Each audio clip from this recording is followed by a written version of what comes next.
આરટીના form ભરાવાની તારીખ આવી ગઈ છે. તારીખ 4 થી 17 તારીખ સુધી આરટીના ફોર્મ ભરાવાના છે. તો અત્યારે સૌથી ઇમ્પોર્ટન્ટ છે આરટીના ફોર્મ ફિલઅપ કરવા માટે સૌથી કન્ફ્યુઝન વાળો પોઈન્ટ એ છે કે કયા ડોક્યુમેન્ટ્સ કરવા.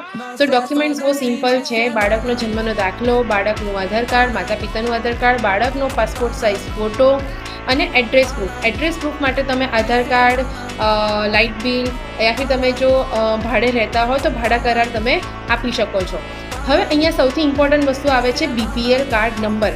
હા, આ ડોક્યુમેન્ટમાં સૌથી વધારે મિસ્ટેક થતી હોય છે.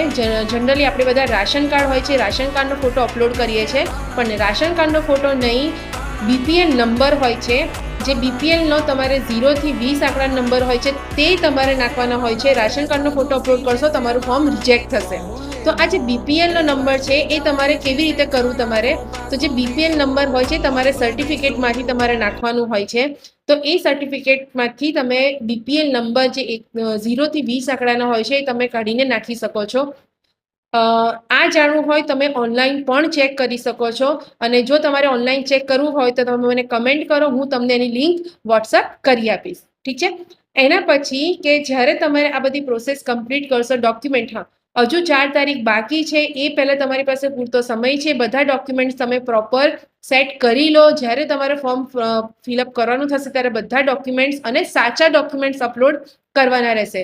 અગર કોઈ પણ ડોક્યુમેન્ટમાં કોઈ પણ ક્વેરી નીકળશે તમારું ફોર્મ રિજેક્ટ થવાની શક્યતા 100% છે. તો બધા ડોક્યુમેન્ટ્સ પ્રોપર રેડી કરી લો. બીપીએલ કાર્ડનો જે સર્ટિફિકેટમાંથી જે નંબર છે એ પણ તમે જાણો. તો આટલી વસ્તુ ખાસ ધ્યાન રાખવી. આરટીનું ફોર્મ તમારું એક વખતમાં ફિલ થઈને અપલોડ થઈ જાય, ઘડી ટ્રાય ના કરવું પડે, રિજેક્ટ ના થાય, તેના માટેની સૌથી મહત્વની માહિતી હું શેર કરી રહી છું. વધુ માહિતી જોઈતી હોય તો મને ડીએમ કરી શકો છો.